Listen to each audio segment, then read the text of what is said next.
Prepare for Ielts practice listening tests. Practice listening test 2.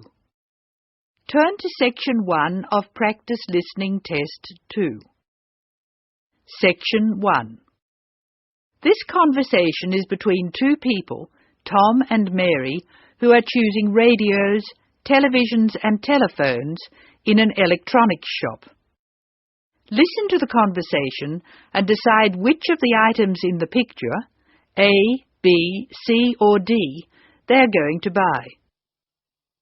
First, you have some time to look at questions 1 to 4.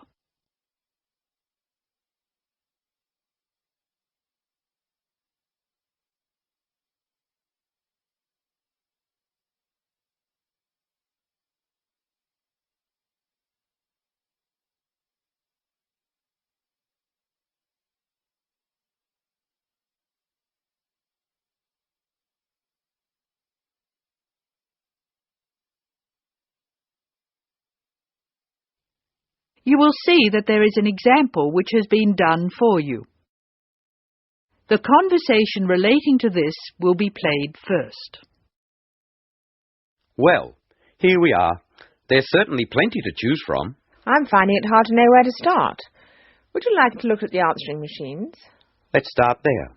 I like this one. We have a lot to buy, Tom. We can't afford to pay $129 for an answering machine. And we can't afford to pay $127.50 for the dual tape answering machine either. All right. We'll buy a cheaper one then. There's this one for $89, or the smaller one for $59.95. I like the square shape of the small one. It'll fit neatly onto my desk. And it's the cheapest. Okay, we'll buy that one.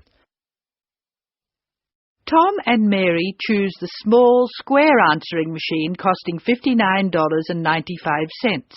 the cheapest available, so letter B has been circled. Now we shall begin. You should answer the questions as you listen because you will not hear the recording a second time. Now listen carefully and answer questions 1 to 4. Well, here we are. There's certainly plenty to choose from. I'm finding it hard to know where to start. Would you like to look at the answering machines? Let's start there. I like this one. We have a lot to buy, Tom. We can't afford to pay $129 for an answering machine. And we can't afford to pay $127.50 for the dual tape answering machine either. All right. We'll buy a cheaper one then. There's this one for $89, or the smaller one for $59.95. I like the square shape of the small one. It'll fit neatly onto my desk. And it's the cheapest.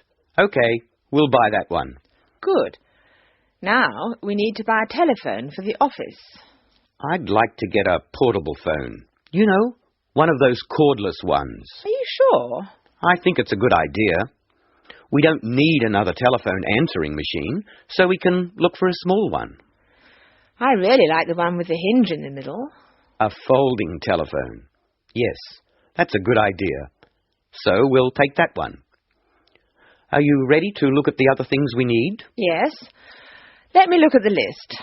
We need a couple of radios. I want one I can listen to while I'm walking. I know. They're just over here. I don't think you should buy the really cheap one. You mean this one? $17 is a very good price. That's true, but I believe they give a very bad sound quality.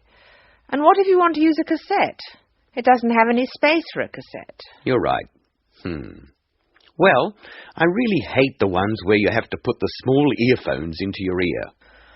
Here's one with big earphones you put over your ears. It's expensive. It's only $20 more than the one with the little earphones. Take it. Okay. What's next? We have to choose a television. We need one which is big enough but to... not too big. I don't want anything larger than 48 centimetres.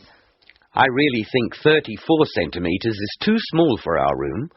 That's only about 13.5 inches. Okay. Let's take the size bigger than 34 centimetres. What about another radio?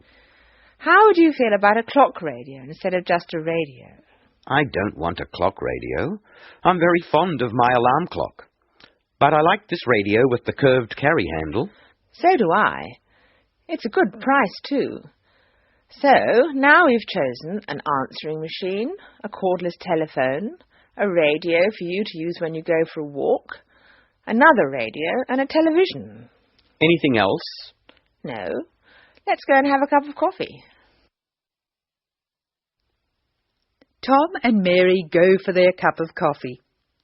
Listen to their conversation and be ready to answer questions 5 to 10.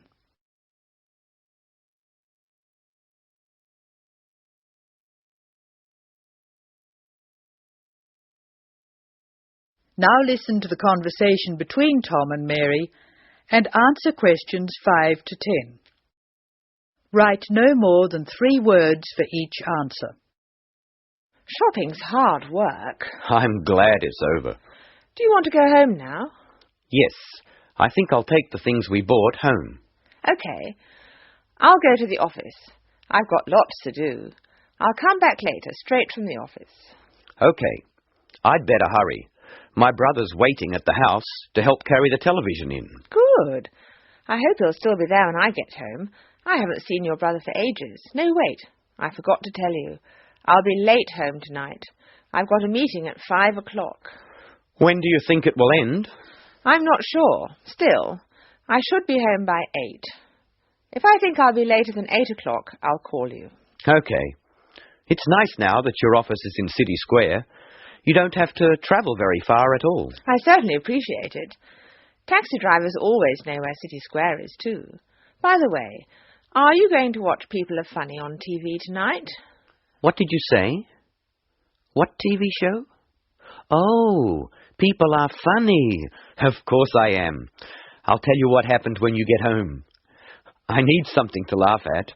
I'm going to the new office at Newtown tomorrow, and I'm not looking forward to it. I'd better go. Take care. I'll see you later. Bye-bye. That is the end of section 1. You now have some time to check your answers.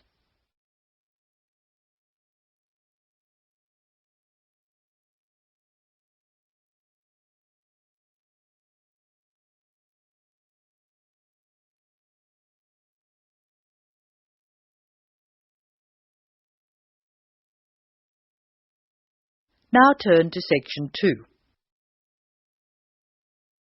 Section 2. You are going to hear a student arranging to transfer between English classes. She is leaving a message on the language department's answering machine. The student's name is May Lee. First look at questions 11 to 17.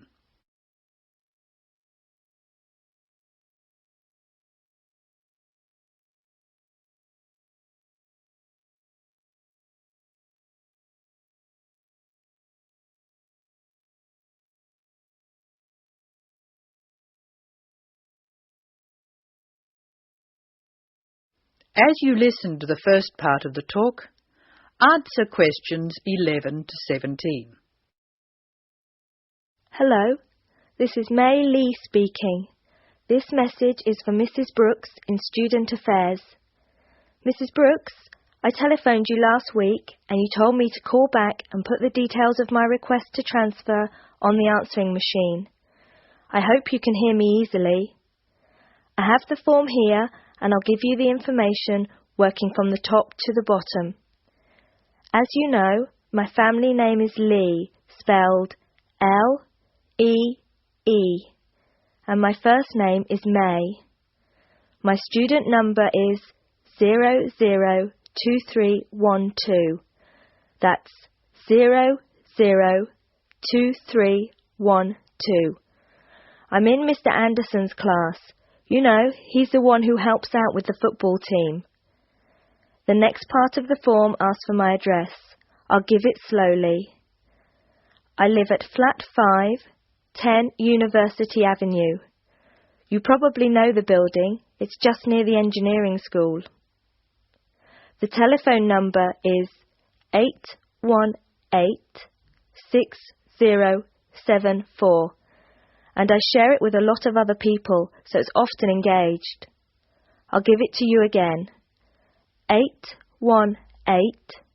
6074. I think that's all I have to put on this part of the form.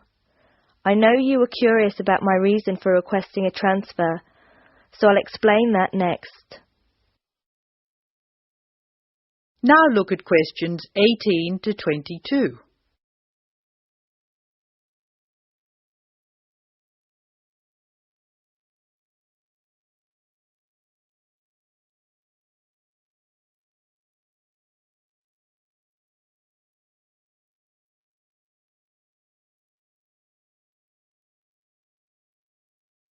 As Mei Lee continues her message, answer questions 18 to 22. Now I'll tell you why I want to transfer between classes. Mrs. Brooks, I really like my teacher and my classmates, but I find it very hard not to speak in my own language. I just begin to think in English when the class ends, and I'm surrounded by other people from my country, so it's natural that we all speak in our mother tongue. I have been looking around for a class where there are very few other people from my country, so I'll be forced to use English. The best class I can find is the evening class, which begins at 6 p.m. Most of the students in that class come from countries which speak Spanish, and I can't speak a word, so I must use English. I have an Italian friend in the class, and she tells me there are 2 Hong Kong Chinese, 6 Spanish speakers, and 1 Japanese student. She says most people speak English at the break, although sometimes the Spanish slip into their own language. I checked the class list, and 2 students have dropped out of the evening class, so there should be room for me. Could you please see if I can join the class? I'm not sure what the class number is, but the evening class I want is in room 305 of the Trotter Building. The class I'm in now is next door to the Trotter Building in Prince Tower, so it's very easy for me to find my way to the new class. I'm not going home until late today, so could you please leave a message for me at my friend Margaret's house? Her number is 812-7543, and she has an answering machine. I do hope you can transfer me, Mrs. Brooks. If there is any more information you need, please call me. Thank you very much. That is the end of section 2. You will now have some time to check your answers.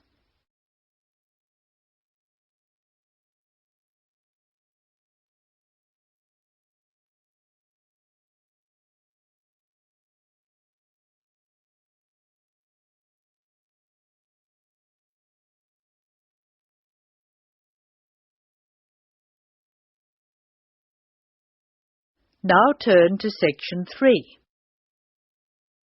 Section 3. In this section you will hear a discussion between a tutor, Dr. Lester, and 2 students, Greg and Alexandra, at the end of a talk about music. In the first part of the discussion, they are talking about some of the students' favourite instruments and favourite styles of music. Complete the table showing the students' opinions. Choose your answers from the box. There are more words than spaces, so you will not use them all. You may use any of the words more than once. First, look at questions 23 to 27. Note the example that has been done for you.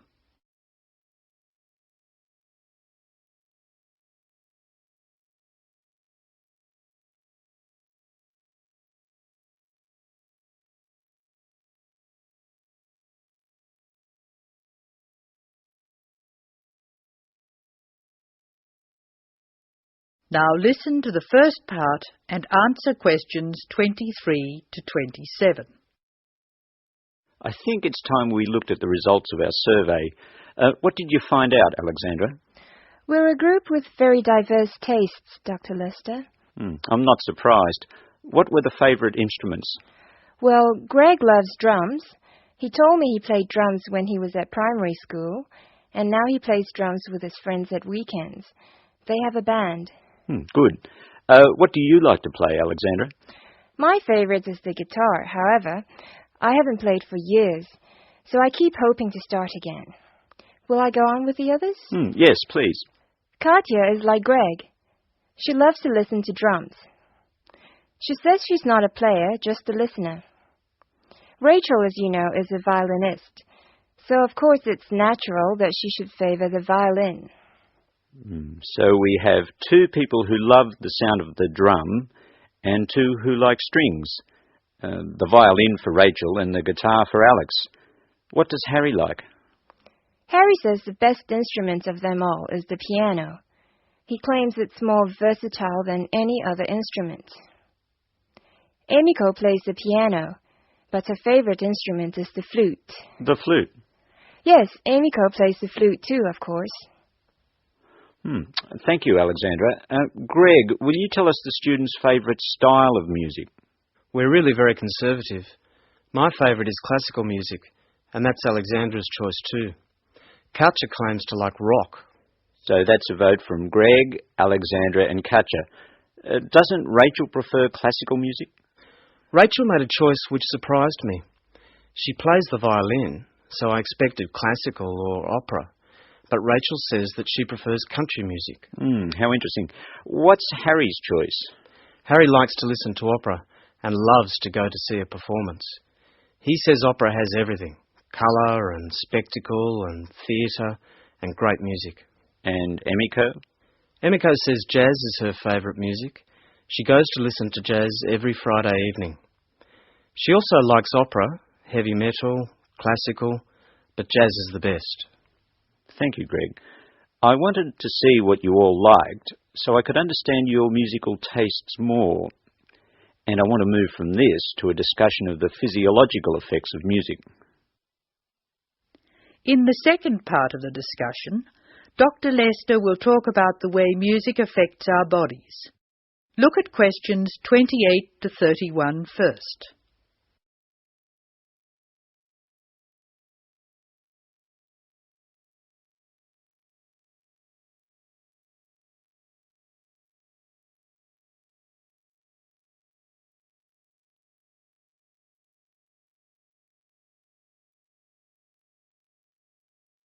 As you listen to the discussion, complete the sentences. For the purposes of this discussion, I'm going to divide music roughly into two types. Music which stimulates us and music which calms us. It seems that music which stimulates us gives rise to actual changes in our bodies. We listen to exciting music and our hearts beat faster, our blood pressure rises, and our blood flows more quickly. In short, we're stimulated. Soothing music, however, has the opposite effect. We relax and let the world go by. Our heart beats more gently, our blood pressure drops, and we feel calm. Alexandra, can you think of things which help us to relax? Gentle rhythms? Yes, in part. The melodies which help us to relax are smooth-flowing and often have repeated rhythms. These rhythms are constant and dynamic, a little like the crash of the sea on the beach. Their very predictability is sedating, relaxing. By contrast, very loud, discordant music with unpredictable rhythms and structures excites and stimulates us. These two generalizations about the differences between music which stimulates and music which soothes are true as far as they go, but they are far from conclusive. We still have a lot of research to do to find out what, for instance, people of different cultures hear and feel when they listen to music. This department is taking part in a continuing study on the influence of culture on musical perception, and we'll talk about that more next week. That is the end of section 3. You will now have some time to check your answers.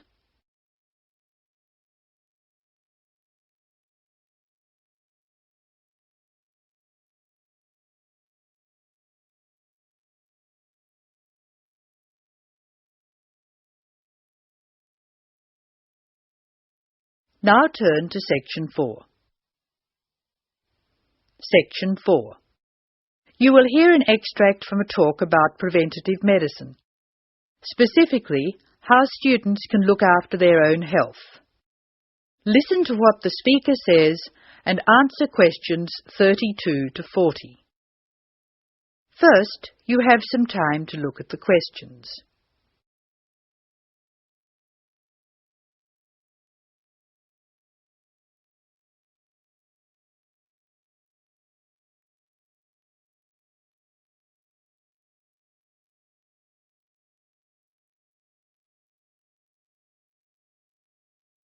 Now listen carefully and answer questions 32 to 36. Good morning. I'm Dr. Pat Parker, and I'm here to talk to you about preventative medicine in its widest and most personal aspects.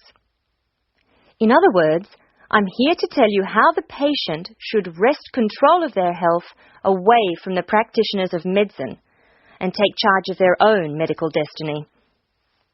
I want to talk about staying out of the hands of the doctor. When the patient takes responsibility for her or his own health, and let's decide the patient is male for now, men are in fact more at risk than women anyway, when the patient takes over his own health regime, he must decide what he wants to do. The first thing, of course, is to give up the demon nicotine. Smoking is the worst threat to health, and it's self-inflicted damage. I have colleagues who are reluctant to treat smokers. If you want to stay well, stay off tobacco and smoking in all its manifestations. Our department has recently completed a survey of men's health. We looked at men in different age groups and occupations, and we came up with a disturbing insight. Young men, particularly working-class men, are at considerable risk of premature death because of their lifestyle. As a group, they have high risk factors.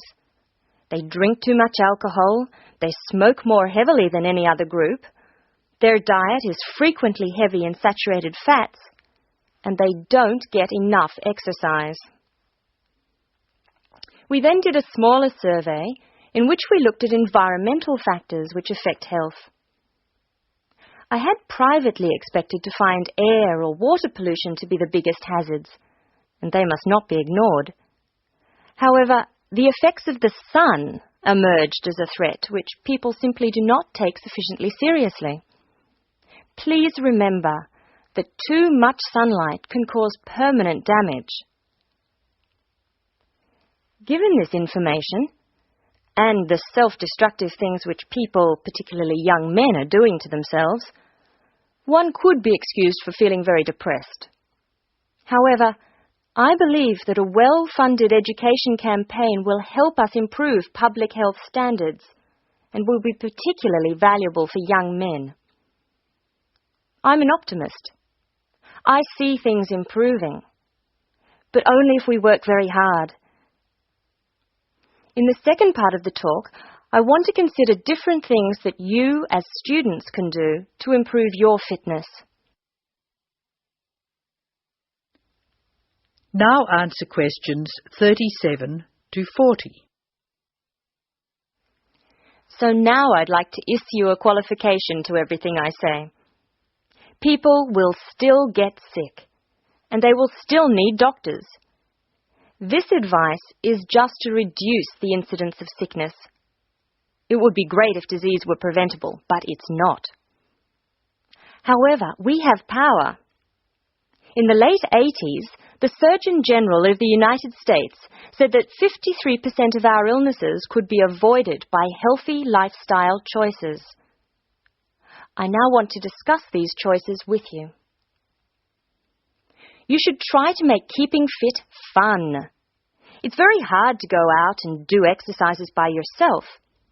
So it's wise to find a sport that you like and play it with other people.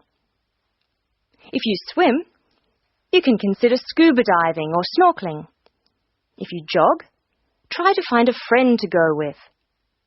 If you walk, choose pretty places to walk or have a reason for walking.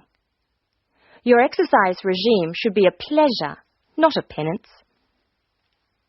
The university is an excellent place to find other people who share sporting interests with you, and there are many sports teams you can join.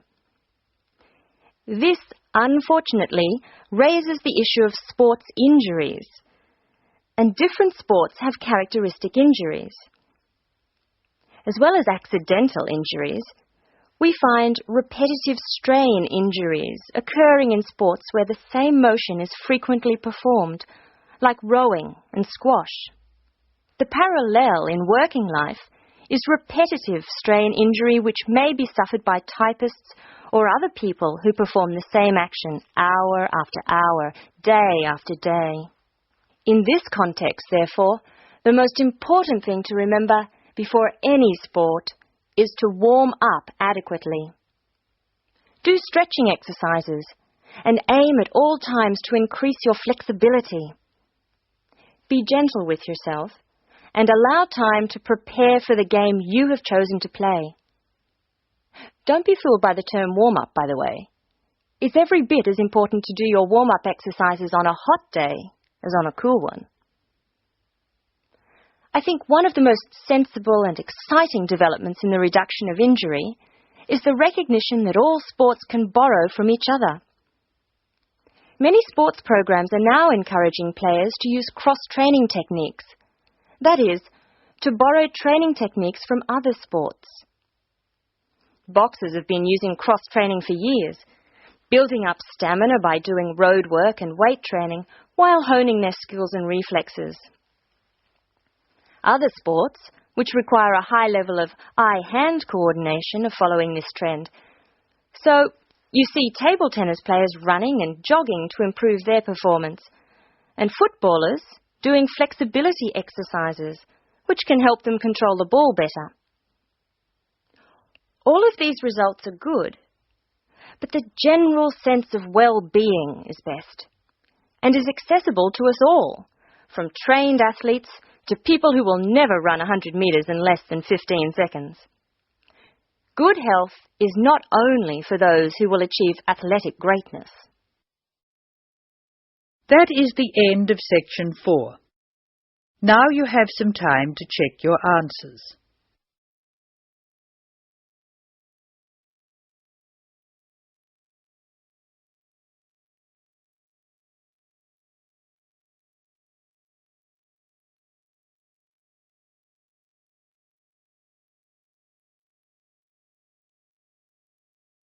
That is the end of listening practice 2.